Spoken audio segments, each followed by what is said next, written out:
Only through the open competition of free and unhindered speech can society discover the truth necessary to govern itself.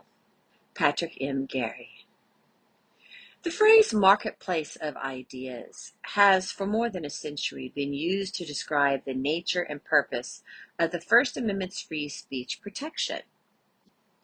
This phrase was famously articulated by Justice Oliver Wendell Holmes, Jr. in his dissenting opinion in the U.S. Supreme Court case of Abrams versus United States. The issue in Abrams was whether the First Amendment protected Jacob Abrams from prosecution under the Espionage Act for distributing leaflets criticizing the dispatch of American troops to Russia and calling for a general strike in the U.S.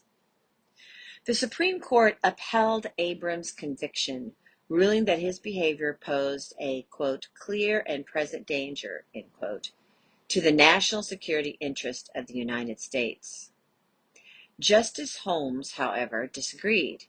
In a dissent that would later cast him as a defender of free speech and the First Amendment, Holmes wrote that the, quote, best test of truth, end quote, of particular ideas is not the approval of government, but the power of that speech, quote, to get itself accepted in the competition of the market, end quote.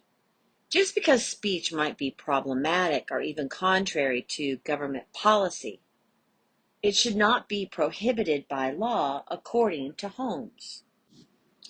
Instead, the speech's ability to gain approval in the social marketplace of ideas should determine its worth and staying power, Holmes argued.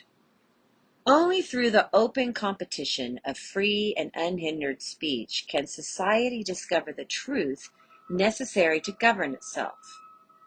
Since the people in a democratic society are the ultimate arbiters of social truth, there must exist a means by which the public can learn and acquire truth. As Justice Holmes recognized, and as courts have subsequently accepted, the best and perhaps only means to acquire truth is through the free exchange of ideas. It would be nearly a half-century before the Supreme Court would accept the theory put forth by Justice Holmes in his 1919 Abrams dissent. Courts would come to value free speech as both a social and constitutional goal, and government restrictions on speech would be struck down as unconstitutional constraints on the marketplace of ideas. The constitutional protections of speech would not hinge on the government's evaluation of the value or desirability of the speech. The marketplace metaphor values free speech because only through open expression can society ever arrive at the social truths necessary for self-government. Consequentially, to value truth is to value free speech, for without free speech there can be no truth. The enduring legacy of Holmes' marketplace of ideas metaphor lay in its broadening of the justification for free speech. Prior to Holmes' Abrams dissent, speech was looked upon as strictly an individual value. Thus, the only justification for protecting speech was the individual interest in being able to say whatever he or she wanted to say.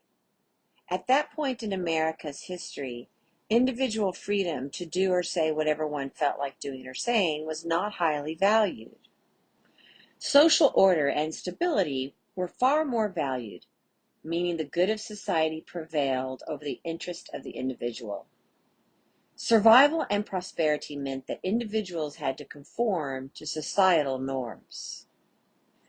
Through his marketplace metaphor, Holmes demonstrated that free speech was not simply an individual value, and that the reason for protecting free speech was not simply to grant unrestricted freedom to individuals. Instead, free speech was a necessary component to an effective and thriving society and nation. Without an open marketplace of ideas, the public could not come to a full and agreed-upon appreciation of truth, which was the very foundation of self-government. The marketplace principle can be violated today when unwanted speech is labeled misinformation, and then censored. This essay was written by Patrick M. Garry. Patrick M. Garry is a professor of law at the University of South Dakota. He's author of Limited Government and the Bill of Rights and the False Promise of Big Government: How Washington Helps the Rich and Hurts the Poor. I am Janine Turner, founder of Constituting America. I and Kathy Gillespie, Constituting America's CEO, thank you for joining us for our 13th annual 90-day study. Our annual studies are entitled 90 plus 90 equals 180. History holds the key to the future, because history does hold the key to the future, or as Shakespeare said, the past is prologue. Join us tomorrow, right back here, same bat channel, same bat time, for those of you who are as old as I and watched Batman, the TV show.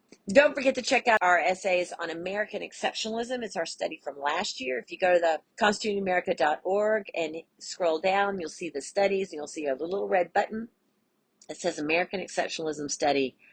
Really good, so that we have 90 days of 90 tools in our toolbox, so that we can have a really good civil civic conversation about why America is exceptional. Have a great day. We thank Amanda Hughes for championing these wonderful studies, and for Bobby Rodriguez for editing these wonderful essays and sending them out there into the universe. Have a wonderful day.